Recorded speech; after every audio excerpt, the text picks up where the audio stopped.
এটি নিউজের নিয়মিত আয়োজন আমাদের কথার আজকের পর্বে স্বাগত জানাচ্ছি আমি রবিউল ইসলাম রবি। প্রিয় দর্শক, আমাদের কথায় তুলে ধরা হয় সমসাময়িক বিষয় নিয়ে সাধারণ মানুষের মতামত। এবার এইচএসসি বা উচ্চ মাধ্যমিক সার্টিফিকেট পরীক্ষায় নিয়মিত শিক্ষার্থীদের মধ্যে 36% অংশ নিচ্ছেন না। আমাদের কথার আজকের পর্বে আমরা তুলে ধরব এ বিষয়ে সাধারণ মানুষ কী ভাবছেন। তার আগে চলুন দেখে আসি বিষয়টি নিয়ে একটি প্রতিবেদন। 54% চলে গেছে টেকনিক্যালে, 44% চলে গেছে মাদ্রাসায়, 33% চলে গেছে আপনার জেনারেল এডুকেশন স্কুলে। It's a serious question. ইদানিং পাবলিক পরীক্ষায় ফর্ম পূরণের পরও অনুপস্থিতির প্রবণতা বাড়ছে, আর তার কতটা উদ্বেগের তা স্পষ্ট কর্তৃপক্ষের কথাতেই। তথ্য অনুযায়ী এসএসসি ও সমমান পরীক্ষায় পাশ করে প্রায় 15 লাখ শিক্ষার্থী একাদশ শ্রেণীতে নিবন্ধন করেছিল। তবে এবার এইচএসসি ও সমমান পরীক্ষার জন্য ফর্ম পূরণ করেছে প্রায় 9.5 লাখ শিক্ষার্থী। নিয়মিত শিক্ষার্থীদের প্রায় 5.5 লাখ, অর্থাৎ 36% পরীক্ষায় অংশ নিচ্ছেন না। এক বছরের ব্যবধানে অনুপস্থিতির হার বেড়েছে প্রায় 7%। 9টি সাধারণ শিক্ষা বোর্ডে অংশ নেয়নি 33.04%, মাদ্রাসা শিক্ষা বোর্ডে 44.07% আর কারিগরিতে সংখ্যাটা 54.58%। বিশেষজ্ঞদের মতে বিপুল সংখ্যক তরুণ জনগোষ্ঠী আনুষ্ঠানিক শিক্ষা ব্যবস্থা থেকে ছিটকে পড়ে অনানুষ্ঠানিক খাতে যুক্ত হওয়ার যে ধারা, তাতে মানব সম্পদ না হয়ে বোঝা হওয়ার আশঙ্কাই বাড়ছে। বাল্যবিয়ে, দারিদ্র্যের বাইরে শ্রমবাজারের সঙ্গে শিক্ষা সম্পৃক্ততা না থাকাটাও এর বড় কারণ। যেই শিক্ষক নিজে লাঞ্ছিত হয় সমাজ দ্বারা, কখনো কখনো শিক্ষার্থী দ্বারা, সে কি পড়াবে? শিক্ষার্থী যেরকম আছে, যে পরিমাণ বেড়েছে, এরকম ইনফ্রাস্ট্রাকচার, এরকম ল্যাব আমরা করিনি। প্রস্তুতিবিহীনভাবে আমরা একটা জেনারেশনকে ইন্টারনেটের জগতে, সোশ্যাল মিডিয়ার জগতে আমরা ঢুকাই ফেললাম। স্কুলে তাকে যে ধরনের জ্ঞান, দক্ষতা দেয়া হচ্ছে, সে বাস্তব জীবনে এটা কাজে লাগাইতে পারতেছে না। সবচেয়ে বড় যে জিনিসটার কারণে জপটা হচ্ছে, সেটা হচ্ছে এক্সাম ফিয়ার, অর্থাৎ পরীক্ষাটাকে আমরা কঠিন বানিয়ে ফেলেছি, জটিল বানিয়ে ফেলেছি। এই শিক্ষাবিদ বলছেন, শিক্ষা সংস্কারের প্রয়োজন প্রকৃত শিক্ষা কমিশন, যারা শিক্ষা নীতি করবে তার আলোকেই হবে বাকি কাজ।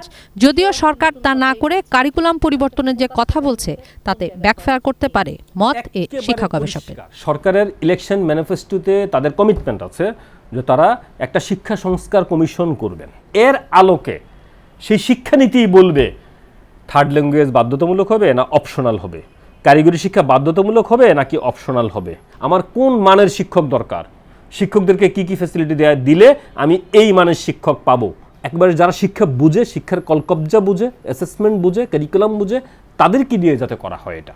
কিশোর জাহান, এটি নিউজ, ঢাকা। প্রিয় দর্শক, প্রতিবেদনটি দেখলাম, এবার চলুন দেখে আসি সাধারণ মানুষের মতামত।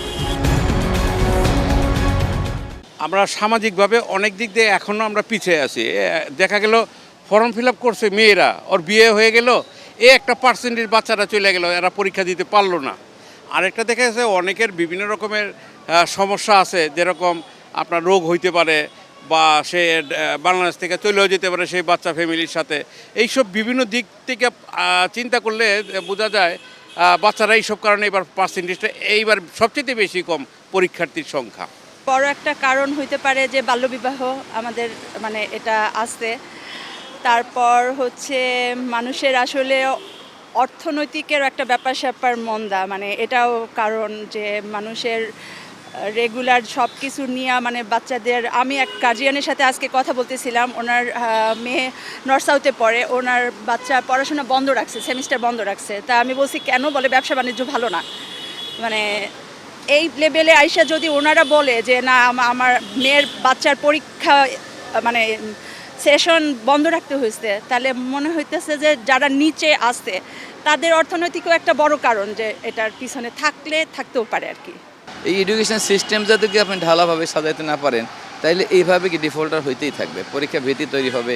পরীক্ষাটাকে কঠিন করা উচিত না, পরীক্ষাটাকে বাচ্চাদেরকে সহজ করা উচিত, পরীক্ষার সিস্টেমটাকেও সহজ করা উচিত, এবং পরীক্ষা একটা কম্পিটিটিভ এক্সাম হিসেবে দেখা উচিত না। কারণ পরীক্ষা দিয়ে সব কিছু হয় না। অনেক ক্লাসের ফার্স্ট বয় হারিয়ে গেছে, কিন্তু অনেকে দেখা যায় লাস্ট বয় সে বিরাট কিছু করে ফেলছে। এইভাবে বাচ্চাদেরকে যদি সাইকোলজিক্যালি আমরা ওরিয়েন্টেড করতে পারি যে পরীক্ষা কোনো ফ্যাক্টর না, তোমার ভবিষ্যৎ কি পরিকল্পনা, তুমি কোন বিষয়ে উপরে দিতে চাও, সেই বিষয়ের যদি স্কুল কর্তৃপক্ষ অথবা গার্জিয়ান গুরুত্ব দেয় যে না এই ছেলেটা কিন্তু ওই লাইনে বেশ ভালো, কেউ আর্কিটেক্ট হতে পারে, কেউ আর্টিস্ট হতে পারে। একটা কারণ নয়, হয়তো 2-3টা কারণ হতে পারে। এর মধ্যে আমি মনে করি তাদের প্রস্তুতিটাও খুব একটা ভালো নেই। কয়েকদিন আগে নির্বাচন গেল, আর যারা একটু নিম্ন মেধাবী ছাত্র তারা একটু ভয়েই পরীক্ষায় অংশগ্রহণ করতে পারে। সরকার যে স্কোপ নিয়েছে, পরীক্ষার যে সিস্টেম করেছে, সেইখানে অনেক ছাত্রছাত্রীরা হয়তো বা একটু সাহসিকতা কম দেখাচ্ছে বিধায় অংশগ্রহণ করে নাই। আমাদের কথা অনুষ্ঠানে ঝিনাইদহ থেকে ইমন হাসান স্বাগত জানাচ্ছি।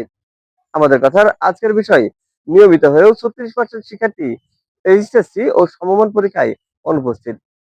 এ বিষয়ে ঝিনাইদহের মানুষ কি ভাবছে, চলুন শুনবো তাদের কাছ থেকেই।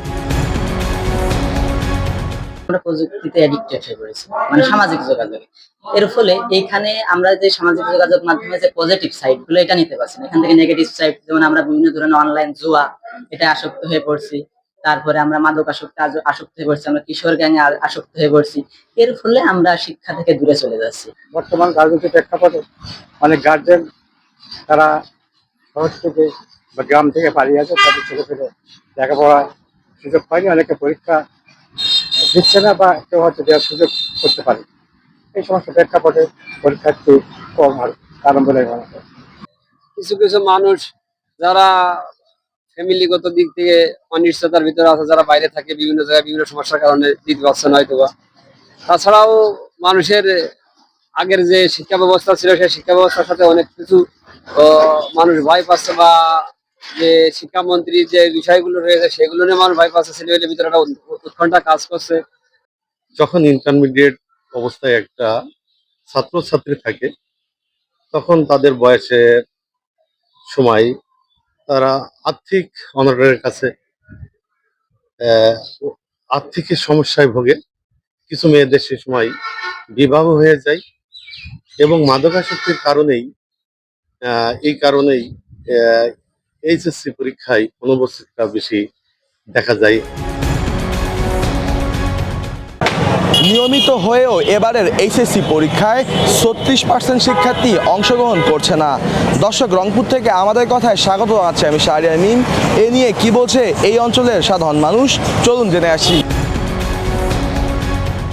আমি দেখছি চলমান সারা দেশে যে বিগত 24 সালের আন্দোলনে ছাত্রদের যুক্ত দেখছি, তারা রাস্তায় বিভিন্নভাবে আন্দোলন করছে। হয়তো আন্দোলনে যুক্ত থেকে অনেক ছাত্রছাত্রী তাদের প্রিপারেশন ঘাটতি থাকে এই সম্পর্কে, কিংবা পারিবারিক সমস্যা, কিংবা অনেক ছাত্রছাত্রী বিরোধী রাজনীতিক মানে আওয়ামী লীগ রাজনীতির সাথে জড়িত থাকতে পারে, তারাও হয়তো এই সব কারণে আমি মনে করি যে ছাত্রছাত্রীদের গড় উপস্থিতি কম থাকতে পারে।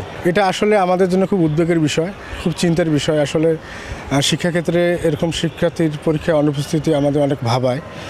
এটা আমরা খুবই মানে ইতিবাচক নয়, আমাদের জন্য খুবই খারাপ। ভবিষ্যৎ প্রজন্ম আসলে কিভাবে এগিয়ে যাবে পড়াশোনা নিয়ে, জাতি করার জন্য কাজ করবে, এটা আমাদের জন্য খুবই ভাবার বিষয়।